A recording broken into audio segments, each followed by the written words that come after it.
Drinks on the field, but New Zealand thirsting for a lot of runs. Only 64 for 2 in the first 15. They were 34 after 10. 30 more have been added. Daryl Mitchell has just hit a 6 just before we came into Cricbuzz Comm Box. That's where it all stands. In pursuit of 285, that's what New Zealand have managed so far. The Indian pace bowlers have pretty much done what ShubmanGill would have expected, Joy. I think the first 10 overs were very disciplined. They were just 34 in their first 10. I thought Harshit Rana bowled beautifully. Siraj bowled with a lot of fire, a lot of direction. You know, what we were asking for them is disciplined bowling performances. I think Siraj and Harshit both gave them that. Then the first change, Nitish Reddy just gave away 3 in his first over, got hit for a bit for his second. Prasidh Krishna got that very important wicket, but he sort of tried to go the short length and sometimes he suffered. So it's been interesting. I feel that the battle was very much towards India in the beginning. In the last 5 overs, I think they've recovered a bit of ground and the pitch is looking that little bit easier. India were 87 for 1 after 15, and at this stage, if you compare, Indian fans will happily take where New Zealand are. You have to talk about Siraj, who's clearly India's spearhead in the absence of Bumrah, and how much heart there was in the way he ran it and bowled. Absolutely. He bowled beautifully. He didn't get the wicket. The wicket came from the other side, but I thought he tested the batter. And what we were saying, in conditions like this, especially if there's, variable bounce, keeping it as straight as possible, keeping it in a situation where the batter cannot afford to miss it, and cannot afford to hit through the line, that was very important. So I think they didn't allow the game to go out of hand.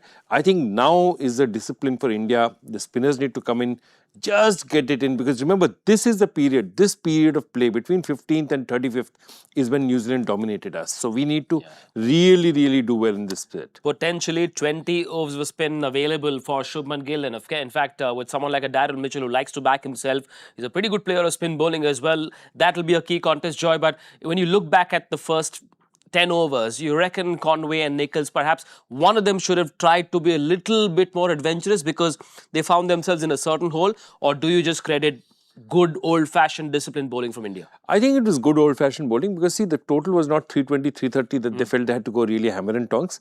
They felt that they could have taken their chances a bit later, but what happened was the 2 wickets they lost was important to them. They're both openers going. Harshit Rana had that one edge which went and just, KL Rahul just couldn't hold on to it, but the very next ball he got a wicket. And then Prasidh Krishna got a wicket, as he does so often from the ball, that the shorter delivery, and he gets a lot of wickets from the shorter delivery. But I think that's dangerous also for India because his line then tends to go short, and that could be dangerous. On a pitch like this, you're giving the batter opportunity to hit other shots. You've already spoken about what Siraj did well. It's now up to the spinners to come in and keep this thing going. Remember, New Zealand have 221 more runs to score to level this series and take it to the decider in a couple of days from now. The asking rate is upwards of 6. It will keep going high unless one of these 2 batters go big. Would you do that, or would you take a leaf out of KL Rahul's book and say, all right, let's take it deep and we see how it goes in the last 15? I think they have to attack now, and I think the interesting thing is Daryl Mitchell is attacking batsman by nature. They've lost 2 wickets less than us. We were 110 for 4. So I think he can afford to take a few more risks. He's already started. Remember, in the last 5 overs, they've been going at 6 and over. They've been going at 6 and over. So I think they'll be happy. If they say, if you can stay at 6 and over, we'll bring the run rate down. We'll stay close to the run rate because it's just 6.3 and anything can happen from here.